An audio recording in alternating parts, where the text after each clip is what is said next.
300 commissaires divisionnaires, principaux, inspecteurs et contrôleurs de police et toute la hiérarchie de la police nationale réunis pour la conférence des commissaires. Une conférence sur les défis sécuritaires et les stratégies à mener contre le terrorisme. À leur tête, un invité de marque, le chef de l'État, le capitaine Ibrahim Traoré. En chef de guerre et sans langue de bois comme à son habitude, il est là avec de nouvelles orientations. Il est temps maintenant que nous nous réorganisions au niveau police et gendarmerie. Il y a assez de chevauchements et il y a des décisions à prendre. Et les décisions seront que des zones seront définies où la police s'en occupera et d'autres zones où la gendarmerie s'en occupera. Vous êtes tous d'accord avec moi et conscients qu'il y a des zones où vous avez de la présence et de la police et de la gendarmerie, mais il n'y a pas assez d'efficacité parce que peut-être l'effectif est moindre et peut-être aussi il y a du piétinement.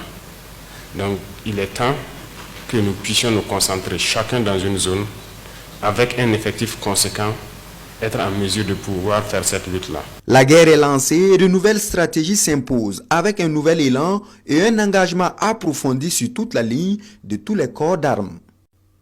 Dans cette guerre, il va falloir arrêter la paresse.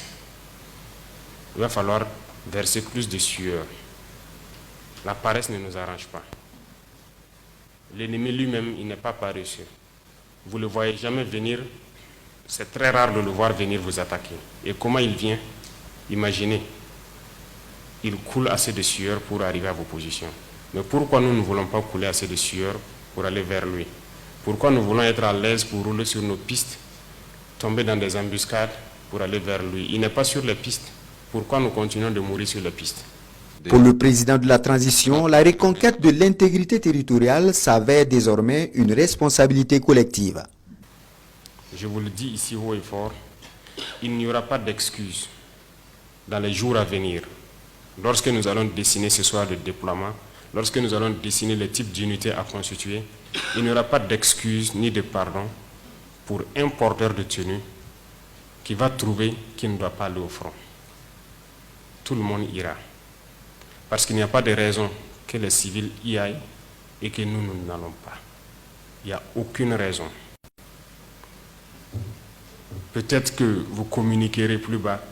S'il y a des gens qui jugent qu'ils ne sont pas en mesure de combattre, il est mieux qu'ils retournent dans la vie civile. Sinon, cette guerre, nous allons la faire. Donc dans les jours à venir, nous allons combattre. Il faut que chacun se prépare à cela. Parce que je vous dis vrai, à chaque fois que j'apprends que tel village est attaqué, des gens sont tombés ou quoi, la seule chose qui me vient en tête, c'est de me lever, prendre mon pick-up et puis partir. Je ne supporte pas d'entendre ça. C'est la seule chose qui me fait souffrir le plus. Et quand je sais qu'il y a des FDS dans les parages et qu'il n'y a pas cet orgueil-là de partir, je ne comprends pas. De nouvelles orientations que la police nationale compte prendre en compte pour une meilleure efficacité de ses unités déjà sur le terrain.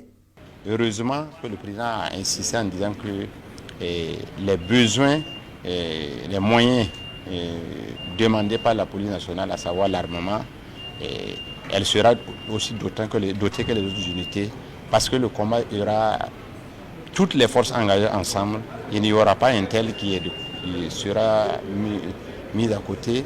Toutes les forces seront employées ensemble pour le même combat. Aux civils déjà enrôlés dans la lutte contre le terrorisme, le capitaine Traoré prône un meilleur encadrement et formation de ces derniers par aussi les forces de police pour de meilleurs résultats sur le terrain. Dans la capitale burkinabé, les ministres